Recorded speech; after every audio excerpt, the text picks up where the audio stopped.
Guys, what's up and what's the topic today? The topic today is entrepreneurship. Now, I am on my way out. I'm going to hit the road on my bicycle. But I thought after having a great 1 hour live session yesterday with Glen and Jeanine that I would share just one of the several aspects we touched on yesterday. And I wanted to clarify what I meant because it might not have come across the way I intended it to be just I was speaking about it. If you watch, and please do watch the replay, the recording of the session that we had yesterday, if you haven't done so, if you couldn't participate, you're going to find the link here, or anyway, it's going to be published on the Facebook group. It is why are some people actually able to become entrepreneurs and why other people are not able to become entrepreneurs. There's no single answer to that. There is no single answer to this question, which is a rather complicated one. But just to explain on what I meant yesterday while I was talking about it, and Glenn also said this is not for everyone, right? And I agree with him. This is not for everyone. Not everyone is ready, available, and able to just go about doing their own thing. And it's not because they are not good. It's because some of us are, I would say that the majority of us probably have the tendency of searching for what we may refer to as security. So if you recognize yourself as being one of those people who would rather, come home to the comfort of their beloved ones and their sofas and their couch, and they're happy with just, getting the security of a salary every month, then entrepreneurship is probably the opposite of what you think. But so it's not for everybody, right? You may understand that you need to get skills that you don't have, and then you're not ready to take them on. You're not willing to make the effort that is needed to take them on. Because I want to be very clear on one thing, guys. And I do believe, by the way, that everybody can become an entrepreneur. The reason why not everybody becomes an entrepreneur is, and that is my personal answer, is because not everybody is ready to do what it takes. So it's a conscious decision. But in this group of people who are not becoming entrepreneurs, there is also a subset which is not related to the people who are taking the conscious decision saying, no, I'm not willing to do that. I want to have my paid holidays. I want to have a salary every month, so I'm not going to get out of that. There is another group of people who are saying, well, I have never tried.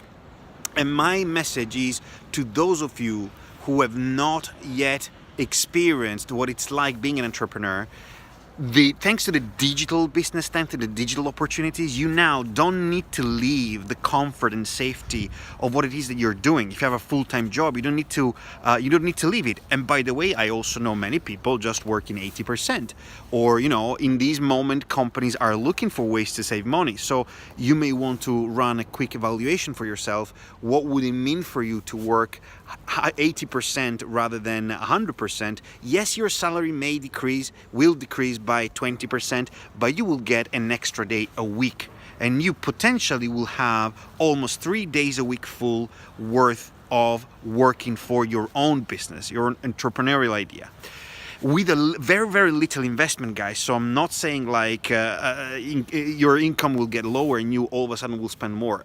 The opposite, you will not spend more. You will just increase your chances to get more money in by putting, though, more time in creating what it is that you will be creating. In SFM, and not just with SFM, but we say I'm going to just specifically relate to SFM here. This is what is being taught to people. What it is being taught is that people can create with their own hands, with their own heads, with their own hearts. And if you use a digital business system that's already there operating and that's already doing 50, 60, 70, 80% of the hard work for you, all that's left is not for you to learn all the nuts and bolts of the business, meaning the technicalities of it. And I can relate to what Glenn said yesterday, but into actually developing the skills and doing the activities that you most like to do and are passionate about. So instead of thinking about it as a business, which is probably why many people fail at it, because they are scared automatically that the word business asks for them to be immediately successful and making lots of money starting from day one. By the way, guys, this is not the reality for the majority of the smaller and bigger companies out there. The way you should treat it like is, I guess Glenn called it this way, your passion project. What is your passion project? So if you had 4, 5, 2, 3 extra free days a week that you could use on your passion project, what would your passion project be? How would you go about building it? The money, if you build it correctly, if you build it the way you intend it to be, will come. But that should not be your primary objective. It should be one of the objectives. But guys, be careful, because if you don't create something of value for you first, and it's also generating value for others, people are going to see through that. You, first of all, are going to see through that. You are not going to be as committed and as motivated to make it work. You are going to be the one that after 1 week, after 1 month, after 1 year, are going to quit, drop, and get back to whatever you were doing before. So give yourself a chance. There are ways of doing it. And if you want to just connect with me, with Glenn, with Jeanine, hey, we're here, we're accessible. I have sent out links to my closed Facebook group for people to share their experiences and knowledge around entrepreneurship and their journey. But I have also created, for those of you who are interested, a specific group, a more targeted group aimed at providing quick help and support to whoever has just begun with the SFM journey. And that's going to be specific to SFM, that's going to be specific to understanding how to best leverage the techniques that are explained there, how to session, live questions and answers. I will share my screen with you, I will show you what I am doing and the results that I'm getting so that you can do the same for yourself. If that doesn't sound like a fair deal, I don't know what it is. And then let me know, guys. All right, to your success, believe in yourself. Don't let yourself and don't let others tell you that you cannot do something. Try, but try with the intent of making it. Okay? Then, if you've given yourself to it, if you've given everything you have, if you've given your passion, it's okay if you fail. You will learn from it. And next time you will do something else and you will do it better. There is no shame in failing, only in quitting without any other hope of making it. Okay, guys? To your success. I need to go. Ciao.